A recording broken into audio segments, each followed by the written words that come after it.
Good morning, good evening, good afternoon, all over the world. Yes, VP Sara visited Iglesia ni Cristo. Ito na kaya ang hudyat na ang iglesia ay umaayon sa mga magagandang proyekto na ginagawa ng ating Office of the Vice President? Maaari kaya itong magbigay ng basbas sa mga kandidato na maaring dalhin o endorse ng ating pangalawang Pangulo? Ayan po ang mga katanungan na iiwan ko sa inyo. Mag-comment na lang po kayo.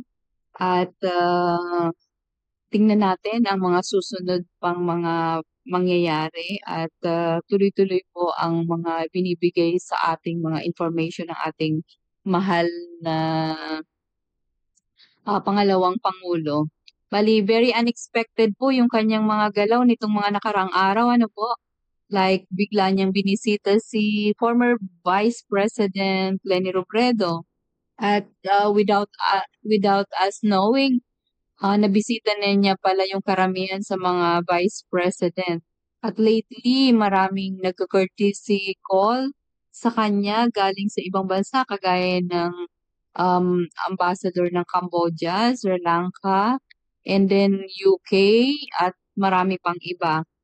So, at ngayon, nag-courtesy call siya mismo sa Iglesia ni Cristo at nakapagkita siya sa kapatid na si Eduardo Manalo sa central office ng Iglesia ni Cristo.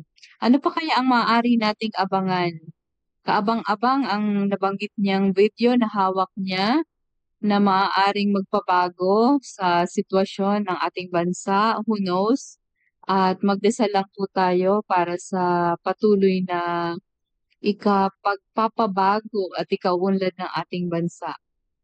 So ituloy na po natin kung ano ang kaganapan at maaari po nating i-play tong video na to. Alas 3 ng hapon nang dumating si Vice President Sara sa Iglesia ni Cristo Central Office sa lungsod ng Quezon. Kinagawa ng mga lider ng bansa ang pagbisita sa Central Office, panahon man ng eleksyon o hindi, upang magbigay pugay sa mga naitutulong ng iglesia sa ating lipunan. Matatandaan na halos eksaktong 1 taon ang nakalipas nang ang pangalawang Pangulo ay nag-courtesy call sa Executive Minister, ang kapatid ni Eduardo V. Manalo. Samantala sa isinagawang pagdalaw kahapon, patuloy niyang kinilala ang mga makabuluhang proyekto ng iglesia. Kabilang sa mga ito, ang mga paglingap sa ating mga kababayan, lalo na sa panahon ng matitinding kahirapan at mga kalamidad. Ang ganitong programa ay hindi lamang matagumpay na naisasagawa ng Iglesia ni Cristo sa ating bansa, kundi maging sa iba't ibang panig ng mundo, lalo't kapag sumasapit ang buwan ng Oktubre, kung kailan isinasagawa ang worldwide lingap sa mamamayan. Ang isa pa sa mga may tuturing na malaking naitutulong ng iglesia sa ating lipunan ay ang pagtuturo ukol sa ikapagiging mabuting Pilipino, pagkakaroon ng maayos na pamumuhay at pagiging masunurin sa pamahalaan. Tiwala ang pangalawang Pangulo na patuloy na magiging malakas na katuwang ng pamahalaan ang Iglesia ni Cristo sa iba't ibang proyekto na makatutulong sa ating mga kababayan. Bukod sa pagpupugay at pagpapasalamat ni VP Sara. So ayan po.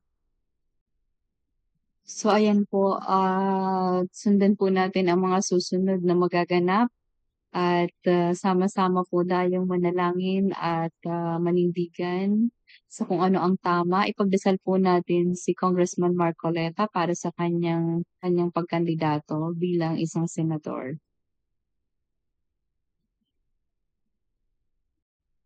So ayan guys, thank you so much for watching and abangan po natin ang mga susunod na kabanata, ang susunod na mga pasabog ng ating Vice Presidente at umasa po tayo na ito ay may patutunguhan na makapagpapabago sa ating kasalukuyang kalagayan ng Pilipinas. Thank you so much. God bless everyone.